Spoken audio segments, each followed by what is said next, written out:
You pick your villain. You pick your enemy. And right now, useless Democrats are a lot easier to bully than fascists. Anyone that says these two parties are the same does not care about trans people, does not care about people of color, does not remember when Trump was black bagging people, does not remember when the Trump administration was trying to take away a whole bunch of trans rights, including getting rid of our ability to go to abuse shelters. They don't care.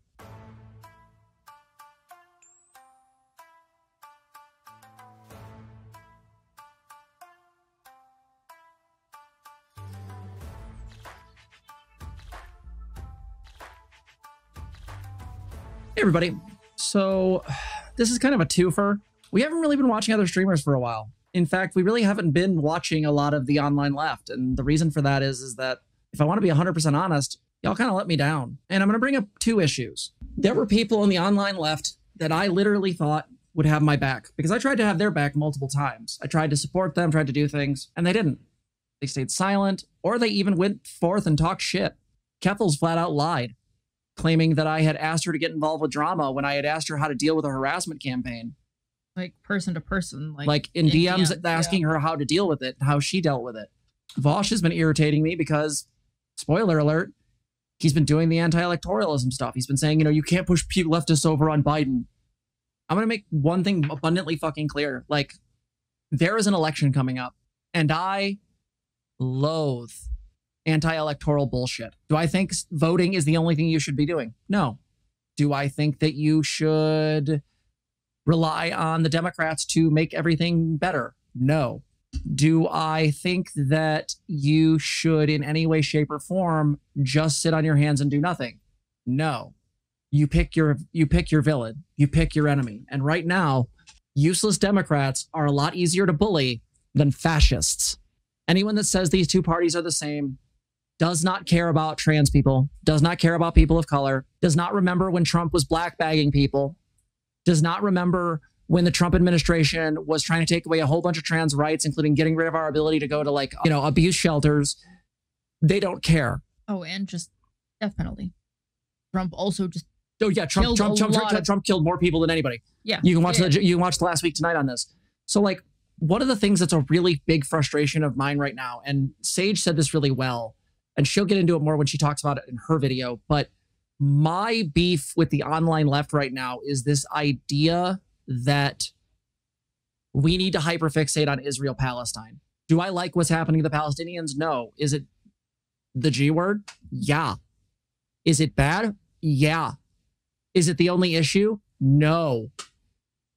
If you are a single issue voter focusing exclusively on Israel-Palestine, we have a problem. Yeah, Project 2025 is a thing. So this idea that we need to hyperfixate on the Israel-Palestine problem is dumb as shit. It's absolutely short-sighted.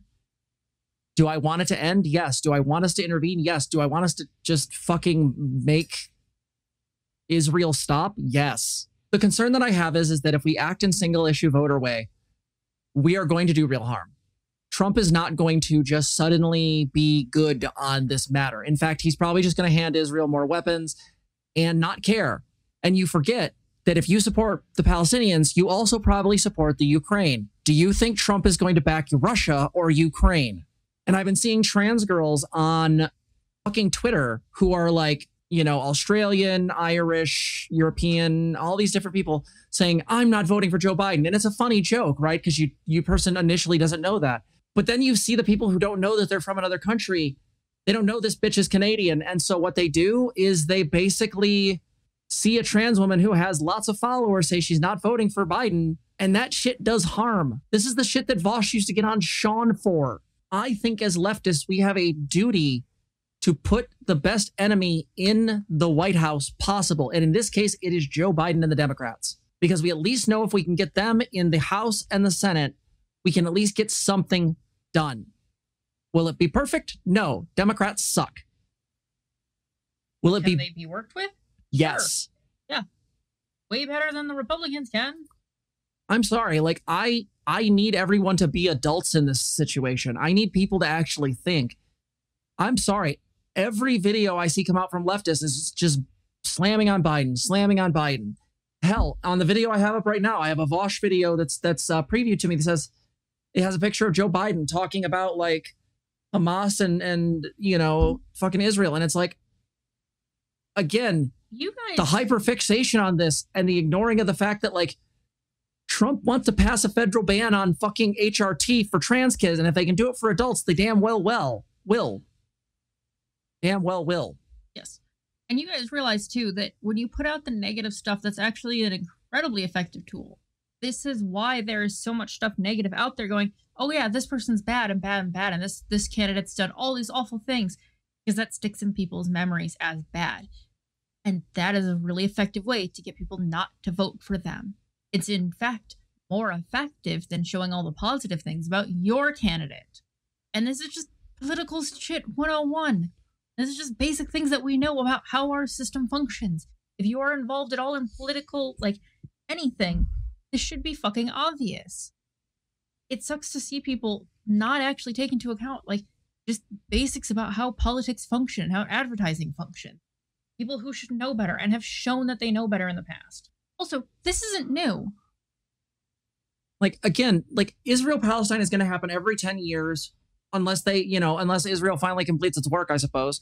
Is this a horrific situation? Sure. Is it something I want to end? Yes. But again, here's my issue. And this is kind of comes back to the things that I'm bothered by. What I was going to say. Oh, go ahead, please. The whole thing of this isn't new. We have always lived in a country where you have to pick one or the other. That has always been the case. All right, at least for the presidential elections, that's what it ends up coming down to. You get one or the other, and everybody knows it. And you know what? It's not that hard to sell people on when you're like, well, what do you want? Do you want peanut butter and jelly, or do you want ham and cheese? All right, if you think one of these things is awfully nasty, go with the other one. Like, this is really basic stuff about how politics functions. Maybe some of your local elections might have, you know, 4 out of 6 people for a school board or something. That's it. All right. We're dealing on the presidential level. Like, people have to get their head around multiple things and show that they're actually functioning adults. Like, it is not that hard to sell somebody on, hey, what do you want more? Which one's worse? Because that's the only option. Yeah, I mean, I guess the thing for me that stands out is that, like, anytime someone says this shit, and I'm not going to steal Sage's shtick, but I will say that, like, every time someone says this, what I hear is, fuck trans rights. That's what I hear. Or they just believe in make-believe. That's what it comes down to. Like, it's just magical thinking a la children. That's what it comes down to. They want to magically hope somehow a third-party candidate will win. They won't. They can't. The system doesn't allow for it. Fix the system. Change it. But the problem is if Trump wins again, we are all screwed. Do you think he's going to weaponize the Department of Justice again? Do you think there's going to be more black bagging? Do you think they're going to allow some, you know, actual, like, Black Lives Matter protests again? Do you think that trans people are going to be able to keep getting HRT?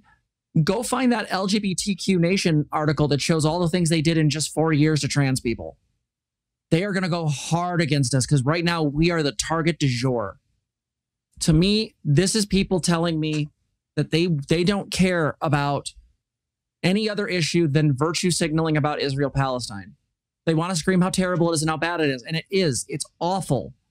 But to basically be willing to sell out all the other issues we have to deal with, I'm sorry, the environment, infrastructure, like we have other shit to worry about. The border, you know, do you want people to have a chance to come in and declare amnesty, or do you want them shot? Like, I mean, like, fuck me. Like, this is not hard.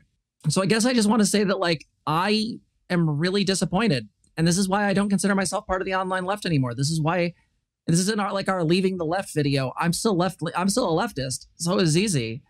But the reality is that I want nothing to do with these people because they can't pull their heads out of their asses. All of these like thumbnails that are hyperbolic and going hard on Biden and all that stuff. I'm sorry, like, hold your fucking nose and shut up. I need it to not be this because you are going to sell out trans rights. That's what's going to happen.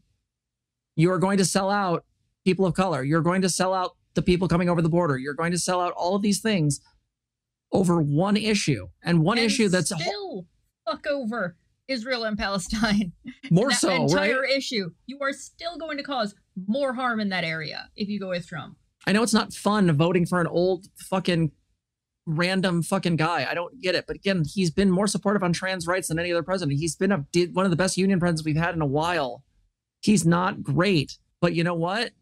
If Trump wins this, we're fucked. Because honestly, as much as he loves fucking with the system, and because apparently the magic people in their robes can just change laws however they want, there's nothing to say he has to leave office. He nearly didn't last time. People like to go, oh, January 6th wasn't that big of a deal. The motherfucker created an insurrection. What are you doing? Which we're still having a hard time making the legal battles happen for. He's still on the ballot. Yeah, Biden being in power gives us 4 more years to hope Trump dies of a heart attack from all the McDonald's. Because you realize that when Trump dies, the Republican Party falls apart. Every time he stops at a Wendy's parking lot, I cross my fingers. I just hope that one of these days, just something gets stuck in his arteries. That's what I'm hoping. I need people to think of local elections. I need people to think of the fact that the presidency, like Biden got into office and gave back a shit ton of rights that we lost day one. And Trump can erase all that with the fucking swoosh of a pen. I know there are people that are haters, and I know my stalker's going to say some bullshit, and there's a bunch of people that think I shouldn't be a therapist, blah, blah, blah, blah, blah. I don't care. Even if you don't like me, there are other therapists and doctors and psychiatrists and psychologists and a lot of other people that are professionals that work with teens and kids. And those people are trans and queer. And Trump could make it so that we wouldn't be able to do that. I have seen talk of wanting to basically bar people like me from working with trans kids. So many of my clients come to me because they want to work with another trans person because I get it. I understand what they go through. We connect. So even if you don't like me or you think awful things about me or whatever, I don't give a shit. There are thousands of people that will be hurt. And all the people that are their clients and their patients will be hurt. This shit has ramifications. So if you're not in the US, shut the fuck up. Or tell your American friends to fucking hold their nose and vote Biden. Because I'm going to tell you this. If you're in the Ukraine, you want Biden to win. Full stop. If you're in the EU, you want Biden to win. And if you're an American and you're saying this shit, don't call me your ally. Don't come fucking near me. If you're just going to sit there and just sit there and turn your nose up at the idea that you can't just fucking fill in a goddamn box and vote for the guy who's basically acting as, sadly, the only thing holding us from Armageddon, guess what? I don't care. Your ideology is gross. I'm not trying to fearmonger. We'll survive. We'll all find a way to get through this the best we can. But it's a lot harder under Trump because when the economy goes to shit, and as much as I know people talk about the economy and the GDP and all this shit doesn't matter, there's still greater harm. There's still bigger problems. There's still larger issues. When Trump was in charge, everything was worse. Yeah, if you're any part of Canada, we need Biden to win, objectively. So we'll end that here, but just, is there anything you want to add, ZZ, before we finish up this? Yeah, just your friendly reminder, this is one singular office. This isn't the only thing that this isn't the only thing that people have to do. You have local groups, you still have stuff on the state level. There is still tons and tons more stuff to do. So yeah, this is one choice, but there's still more to do. So with that said, I suppose we will see you in the next one.